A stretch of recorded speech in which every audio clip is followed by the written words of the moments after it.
Yeah.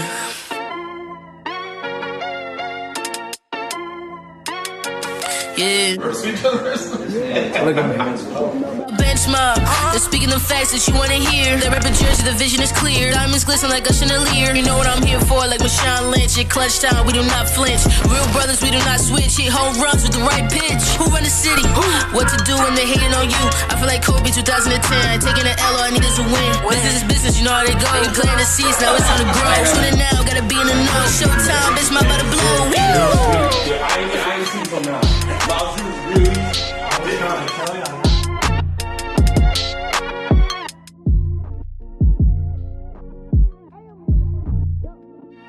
Bench Mob Podcast. What's up, bro? Yeah, welcome back. Welcome back to another episode of the Bench Mob Ent. We got Donte Carter on today. How you doing, sir? I'm good. I'm chilling. Another day, you know. Appreciate you hopping on, taking time out your schedule. We're gonna set some ground rules. You already know. If you're watching this, thank you for watching on YouTube. We are also on every streaming platform. Listen, subscribe, rate us 5 stars, leave a review. Starting off, what's your origin story when it comes to this game of basketball? So originally, I'm late. I started late. I was a football player, so I took football first than anything. But I really picked up basketball very late. It's like 10th grade. You know, that's when I first started playing with Unity, and I picked up basketball very late because, like I said, I was a football player. And, I just took it seriously ever since, and ever since because I had surgery, I had brain surgery. So that also allowed me to stop playing because I couldn't have any head-to-head contact because I got a brain surgery. So, so that really took away football. So I was like, and I always had basketball on the side. So I was like, I'm just, take basketball serious and take what I got. Maybe this would be the route for me. It's going well. Yeah, I was about to say this definitely is going well for starting at 10th grade. I didn't even know that. That's point. That's really late. But to be able to have, which we're gonna get into, have that senior year that you just had, that's beyond great. So for you, being that basketball was on the side, right? What players did you look up to and model your game, as you were growing up and as you start getting serious into it? Who do you watch? Who do you look to try to model your game? Yeah, number one was Con Sexton, man. Just being, that 6'1" guard, defense first, he can shoot a little bit, but very athletic, which I really can't relate to. But, he's very scrappy, very, aggressive and physical. So, and, picking that up, that's what I feel like I really am. And that's one guy. And then the second guy is really Sharif Cooper, man, just being from Jersey and just being that guard, smooth guard. And which I really like to pick up, his shiftiness, being able to break down his defender, you know what I'm saying? I really try to look into that and try to model my game after them too. On the football side, what position did you play? Football side, I played corner. And I played fullback. So yeah, I was getting there and there, being aggressive, Who was the people that you looked up to in that position as you played football at DB? For DB was most definitely like, Jalen Ramsey, Xavier Howard, stuff like that. But fullback side, I didn't really want to play fullback, so they just threw me in there. So I was like, couldn't complain. But definitely DB, and I did play more DB. So it was fun. So you mentioned you started in 10th grade, but I'm gonna throw some of the stuff that happened in your senior year. First team SEC, third most threes in a single game in Nutley history. How did it feel for you having this type of season, being in the paper, being honestly one of the faces of Nutley basketball? How did that feel for that to be your senior season ending off like that? It's a blessing, man, because if you were to ask me a year ago, and I was in some tough situations, and I was always playing behind players, so I always had the potential, so it's just a blessing, a star will always shine, what they always say, you know what I'm saying? So it took me a minute. It was a struggle because I was always looked at as that one person that, last to get picked up at the courts and, Donte, you know what I'm saying? Like, Donte, you know what I'm saying? So it's a really blessing. And I just stayed humble and put my head down and just work because I always knew I was capable of doing what I was doing. And, it's just a blessing, man. It's just unreal, because last year, junior year, I was, I averaged not even 5 points, in my junior year. You know what I'm saying? So when I came in that summer league that junior year, I was averaging 20 in the summer league, you know, with a 35-point game. You know what I'm saying? So ever since then, I knew it was up. I just put my head down and work harder, and I always knew that I was capable of it. And then that summer league showed, and that carried on into this season. What was, because I want to touch on that, what was the thing that clicked? What transition, what did you do in that summer that went from the 5 points a game to averaging 20 in the summer league? And then you had multiple 20-point games once the season started with Nutley. What was that summer workout like for you that helped you catapult and take advantage of the opportunity? Because like you said, you didn't get the opportunity, but some people get it and aren't ready. You were ready for the opportunity and made the most of it. Mm-hmm. So I just want to say first and foremost, like, shout out to my trainer Kadeem Campbell, man. That's my brother, you know, that's my trainer. So I shout out to him. He really took my games to the next level, had me around a whole bunch of guys, you know, bringing me around like, you know, men's leagues like Hootersville and Jungle Runs, and that got me better. But along with just the really clicked was that, you know, I knew I deserved the opportunity. I knew I really deserved it. And I know, like, I was always capable of it. So when I got, like, that little green light, you know, I took it. I took advantage of it. And, you know, I just wanted to act on it as quick as I can. And I was like, you know, just why not? It's my senior year. I know I'm capable of it. And let's just get active. And just, like I said, once again, my trainer, man, he really took me to the next level, you know, really like, all right, like, let's go. Like, it's your year. It's your senior year. Let's get money and let's get to it. So we really did. We worked hard as we could. You know, we're doing 2 days, 3 days, you know, in the summer every day. You know what I'm saying? Like, I was missing meals. Like, you know what I'm saying? Like, there's days where I wouldn't eat. I would take it serious because I knew I wanted to do this, and I knew, you know, it's serious. You know what I'm saying? So, and I'm going to college for it. I'm looking forward to it. You know, so I was like, let's do it. And I knew from, you know, watching guys, like, I don't hate on no basketball players, but like watching guys, like, I knew I could do that. I was looking at guys like, come on, like they not doing nothing that I can't do. You know what I'm saying? So that's what really pushed me and worked, that made me work. You know what I'm saying? So I was like, let's do it. They you know, out here scoring 20 and, you know, 10 assists. Like, you know what I'm saying? It's like, you know what I'm saying? It's like I saw, you know, things that I could do with myself. So I really just pushed it, and I kept that in mind going forward.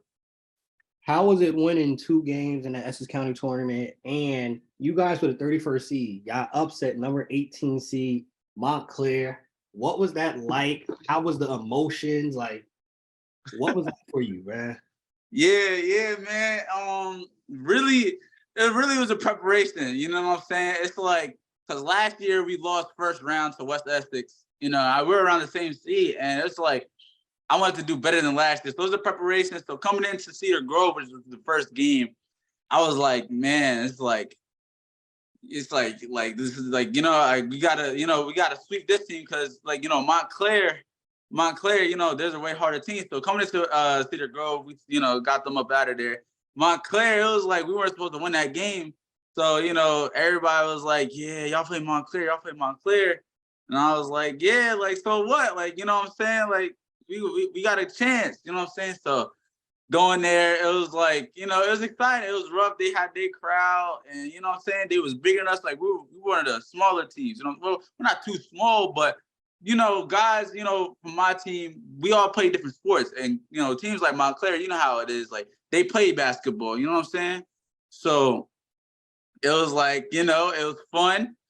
It was like we all had to just leave it out there on the court. And, you know, it's just, I knew how to lead my team. I knew how to be, you know, composed and be, you know, a leader. So, you know, we ended up getting it done. It was fun, you know. So it was real fun. To your point of talking about composure and leadership, right? For you, how do you stay composed in the biggest of moments, and how do you lead your teammates? Just thinking, like, you know, I'm the senior, you know what I'm saying? And it's like, I was starting since sophomore year, which was good. But, you know, it's still like that, me starting from sophomore year, like, helped me, like, build over the years, just getting thrown in there when I was a sophomore. Like, that just helped me, you know, when the biggest situations came, you know, to stay, you know, calm and composed, and just, you know, just carrying on that that chip on my shoulder, you know, with my younger teammates, 'cause I got younger guys. Because I know if I get, you know, all mad and, you know, in big situations and, you know, get all mad and, you know, angry and stuff, you know what I'm saying? But yeah, like it'll drive the other guys to panic too as well, which did happen sometimes during the season. But most likely, I knew that I had to stay calm and composed and just lead my team. You know, just say, "All right, guys, let's go!" Like in a big play, big moment, and you know, just carry on with the game because I knew that was going to help them. You know what I'm saying? So that's how I had to, you know, handle that. You wear number 0. Why did you choose to wear number 0? Man, I really wear number 0 because like it's like I didn't want to, because I don't like, for me it's like I didn't want to come after nobody, right? So you know, you never wear number 1, all right, like, you know, people say like chosen one or whatever, but I wear number 0 because there's like nobody like me. I would say like there's, you know what I'm saying, I'm my own self. I'm, you know, I'm 0 of a kind, you know what I'm saying? Like I feel like, you know, I have my own story, you know what I'm saying? I have my own path, and I have, you know, and I feel like I would say I'm just very, very unique, you know what I'm saying? And I just think there's no one like me, you know what I'm saying? So that's why I wear number 0, just to, you know, to start my own path, like, you know what I'm saying? What are you looking to add to your game this summer? You go into the summer, you talk about Kadeem, you talk about being with your trainer. What are you looking to add to your game this summer? Man, definitely athleticism, man. Definitely athleticism. Because going on to the next level, you know, them guys are going to be athletic. You know what I'm saying? And that's the one thing I want to mention, playing in these men's leagues and stuff. Like, these guys are athletic, you know what I'm saying? And it's not like men's league, like, you know, it's not like men's league where, you know, it's old guys, you know what I'm saying? These guys are still in college, you know, 20-year-old, this stuff like that. So it definitely showed that you have to get athletic, you know what I'm saying? And, you know what I'm saying? Like, you could, like, high school, you could get away with certain things, you know what I'm saying? In college level, you got to be athletic, man. I got to get faster. That's the biggest part. I got to get faster. I don't necessarily got to jump out of the gym, you know what I'm saying? I'm nothing but like 5'11", 6 foot. So, you know, I'm not gonna dunk on nobody, but I just gotta really definitely get faster. That's what we're working on, and just getting stronger. You know what I'm saying? And definitely getting that jump shot consistent. For you, you talked about playing ball in college. Where are you going to be playing at, and what's next for you? Where do you see yourself in the next 4 or 5 years after playing college? Where do you see yourself, and where are you going to be playing college? Right now I'm undecided. I'm still looking, you know, I'm still looking into my options. So that's you know, and that's another thing. I didn't really get the recruitment I needed and I wanted to get. So, you know, it's a struggle right now, most definitely, but it's in God's hands. I'm a big believer it's in God's hands, and wherever I want it, you know, God's gonna open the door for me. And my fault, what was the second question? Where do you see yourself in 4 Okay. Yeah, and 4 or 5 years, man. I would like to say I don't want to,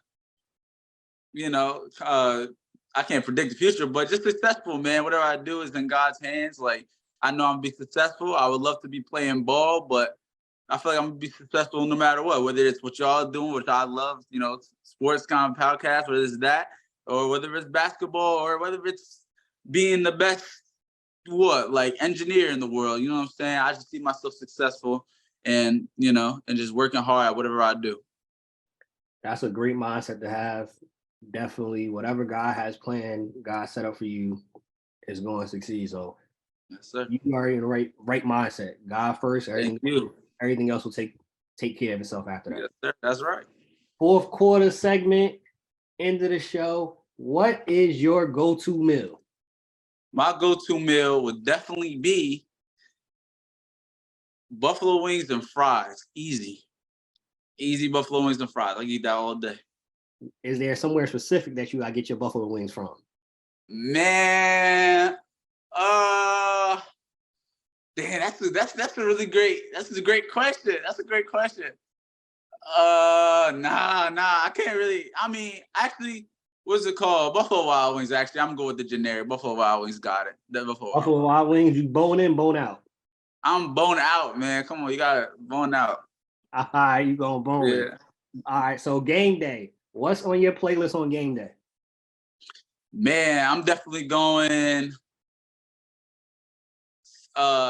Silly Watch by Lil Uzi. I'm going The Thrillers by Meek Mill. And then one more I'll probably skip through is, damn, I listen so much, but probably, man, I'm gonna go with Moon Relate by Lil Uzi. Who's the NBA champ this year? I'm gonna have to go with my Cavs, man. All right, yeah.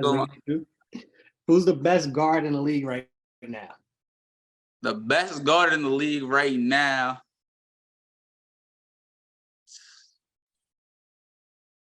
I'm gonna have to say, this is gonna sound biased, man. I'm gonna have to say Donovan Mitchell. He's killing it right now. It's gonna sound biased, man. It's gonna sound biased, but he's killing it right now. If you had to say somebody after Donovan Mitchell, who would you say? Definitely.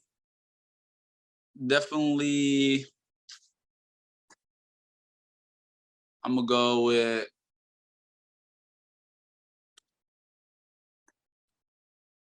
Damn, I'm gonna go. It's close, but I'm gonna go with